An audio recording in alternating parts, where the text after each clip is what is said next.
यह कहानी है उस इंसान की जिसने खौफ को अपना धर्म बनाया। एक वो दौर था जब बिहार में सूरज ढलने के बाद लोग घरों से निकलने से डरते थे। 90 का वह दशक जब इस शख्स के नाम का सिक्का चलता था, लेकिन वो सिक्का सिर्फ खौफ का था। जी हाँ, यह कहानी है राजेश रंजन उर्फ पप्पू यादव की।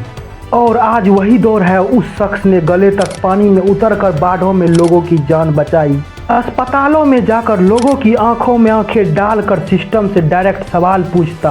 और देश की जब बड़ी बड़ी पार्टियां उन्हें टिकट देने से मना करती तो जनता वहां की कहती, पार्टियां नहीं, हमारे बेटा चाहिए हमको।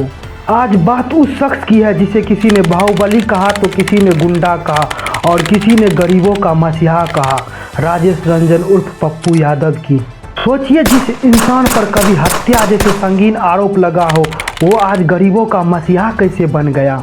क्या यह सिर्फ एक इमेज बदलने की कोशिश है वाकई, या उसका दिल बदला? याद कीजिए पटना की वो बाढ़, जब नेता सब हेलीकॉप्टर से जायज ले रहे थे घूम घूम के, तब पप्पू यादव ने लोगों तक उसके घरों में जाकर कभी तैर कर तो कभी वोटों से उसकी मदद की और उसकी जान बचाई। कोरोना काल में जब सिस्टम की सांसें फूल रही थी तो यह इंसान उस दौर में ऑक्सीजन सिलेंडर दे रहा था। सवाल यह है, आखिरकार सच कौन है, जो फाइलों में बंद है या जो सड़कों पर दिख रही है मदद करते हुए वो?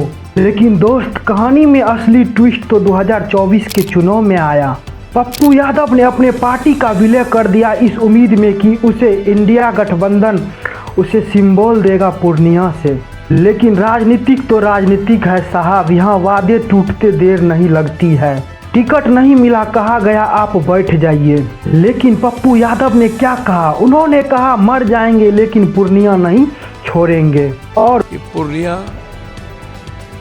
दुनिया छोड़ देंगे, पूर्णिया ना छोड़। फिर जो हुआ वो इतिहास बन गया। बिना किसी सिंबल के, बिना किसी स्टारक प्रचार के वो चुनाव लड़े और जीत कर भी दिखा दिए। जिसे बड़े बड़े चाणक्य असंभव मान रहे थे उसे जीत कर भी दिखा दिए। और यह जीत सिर्फ उनकी नहीं, ये पूरी जनता की जीत हुई। आपने वो वीडियो तो देखा होगा जब पप्पू यादव को टिकट नहीं मिला था तो वो कैमरे के सामने रो पड़े थे। लेकिन पूर्णिया की जनता ने उन आंसुओं का मोल अपनी वोट से चुकाया। यह कहानी यह सिखाती है कि लोकतंत्र में हाई कमान दिल्ली में नहीं बल्कि जनता के दिलों में बसता है। तो अंततः सवाल आपसे यही है, वाकई में पप्पू यादव बदल गए, या बाहुबली का टैग हटाकर जनता का सेवक बनना इतना आसान है क्या? कमेंट बॉक्स में अपनी राय जरूर दें।